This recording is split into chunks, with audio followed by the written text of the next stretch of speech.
How are you doing? Today is part two of liquidity. Still deciding if I'm going to make a part three. We'll see how much gets done in this one. But we're going to go straight to it, not wasting any time. We're going to do a little recap, first of all, of part one, just to see how much you've remembered. And just in case you forgot anything, we can go back over it. So, liquidity. First of all, what is liquidity and where do we find it? So, buy side liquidity is going to be above. Ready? Bam. So, buy side liquidity is going to be above highs, and sell side liquidity, just like that. Boom.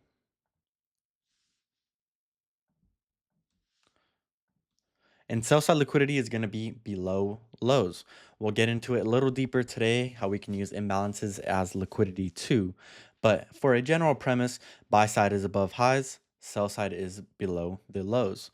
What is liquidity and why does it happen? It happens because that is where the institutional banks get in. That's why the market moves a lot near liquidity. So what that means, as a recap again, is there's a bunch of stop orders up here, right? People saying that if the market goes up here, people shorting down here. They're saying if the market goes up here, I want to get out of the market. What do the banks need to fill their millions of orders? They need other orders coming out of the market. To get in the market, you need orders to come out. That's the only way it works. So the banks get in. When it goes up, price comes up, takes out the liquidity, just like this, would take out the liquidity, and then you drop because that is where all the orders are pending right there. So that's it back over in basically simplicity. So if we, let me go like this. So just to take a look at it on the actual chart, and you can see how it actually happens. So it literally happens on every single time frame. If we see right here, what do we see? Liquidity, price goes up. This happens on every single time frame, right?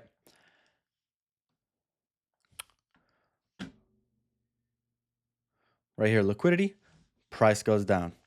And it doesn't only happen on these lower time frames. We can even go into a daily time frame just like this. And then we can see, oh, what are these? If you remember from last video, relative equal lows, bam, liquidity taken out.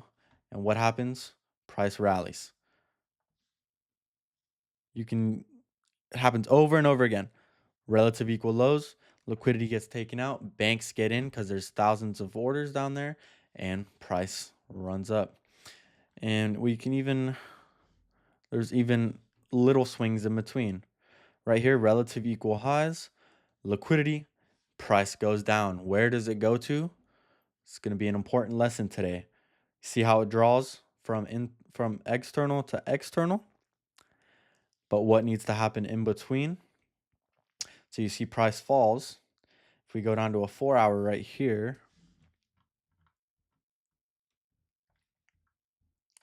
this is how you can use different time frames. On the 4-hour, liquidity gets taken internally and then goes back down and takes out the rest of the external liquidity. So that's just examples of liquidity in real time. Now we can get into more of the internal liquidity on how we can use imbalances as liquidity. So we have not gone over what imbalances are yet. That will be a whole separate video. But an imbalance is basically displacement in price. An imbalance is going to be all these right here, big gaps where there's no wicks in between. And the way that you can use this as internal liquidity, as you can see, we have this fair value gap or imbalance. Same thing. We'll actually go on a 15-minute time frame. So that imbalance was on the 4-hour time frame.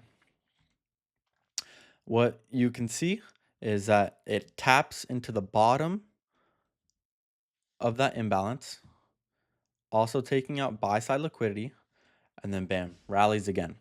So this is kind of a simple version of how to use imbalances. Obviously, it'll make more sense once we actually go over what imbalances are and what they mean.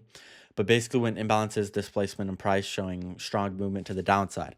So you can use a target, so like an intraday swing, and this is how you can use internal liquidity to make money, right? So you see that there's buy side liquidity here as what? Yeah, relative equal highs.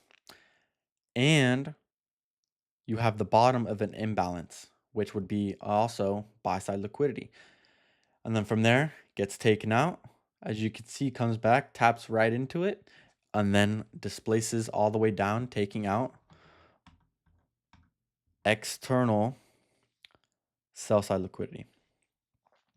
So that's how you are going to use imbalances to for intraday swings. It's going to be from external to internal to external. Price never goes external to external. So what I mean by why it doesn't go on external to external is if we go on the daily time frame, external buy side external liquidity is going to be your high time frame liquidity, right?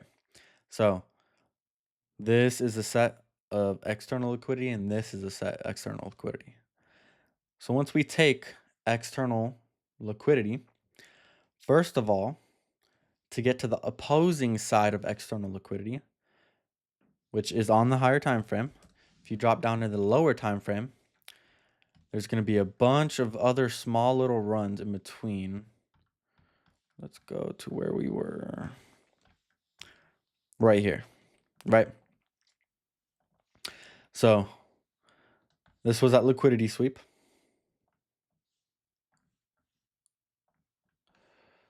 And then as you can see, price runs up. And before it can go all the way up to the other buy side liquidity as a high, it has to take lower time frame internal liquidity, which is the sell side liquidity, and then it can run all the way up. Takes a while, but this is why you use internal swings to external swings.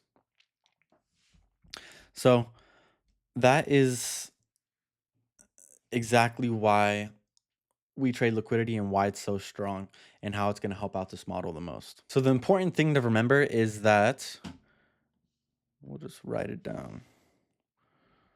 So liquidity exists on every time frame.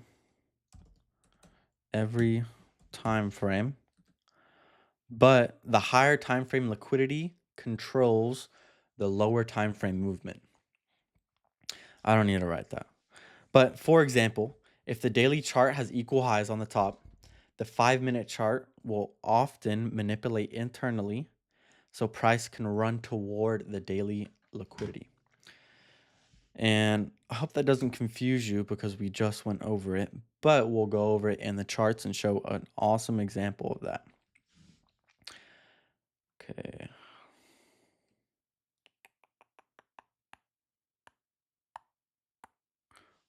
Right here.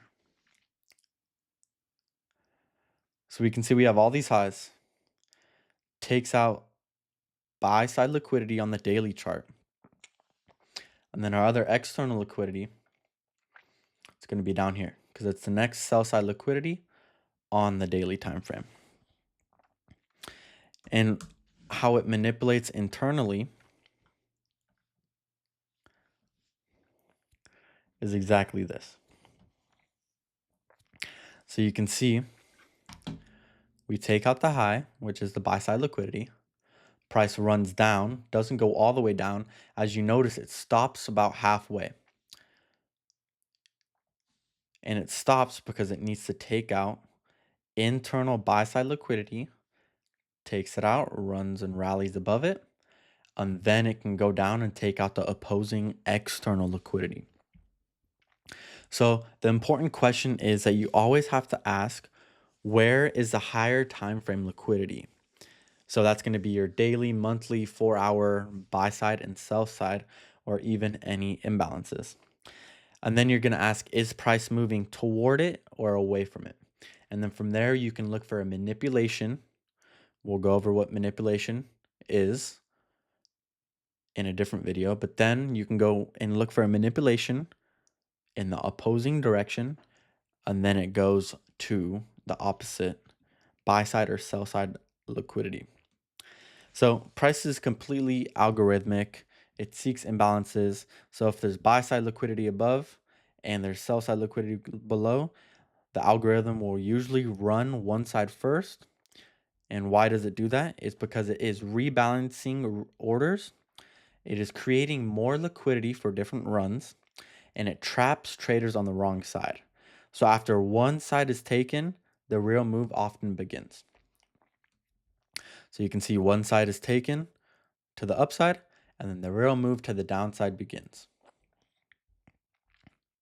So if you only remember one thing from this video, it is to remember that price moves from liquidity to liquidity.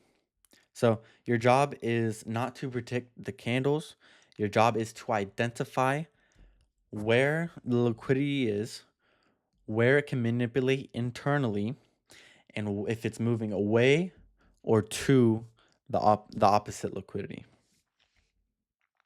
And it's usually going to be whatever liquidity is the most obvious, because the market doesn't reward effort, it rewards you understanding where it is going to go. So that is it for liquidity part 2. Still deciding if we're going to go into a part 3 or not.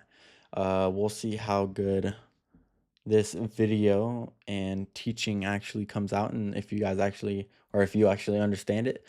And then next video, we will go over imbalances so you can fully understand what I'm going over. And then after that, we'll go over accumulation, manipulation, and distribution, which will give you a deep understanding of more of the concept.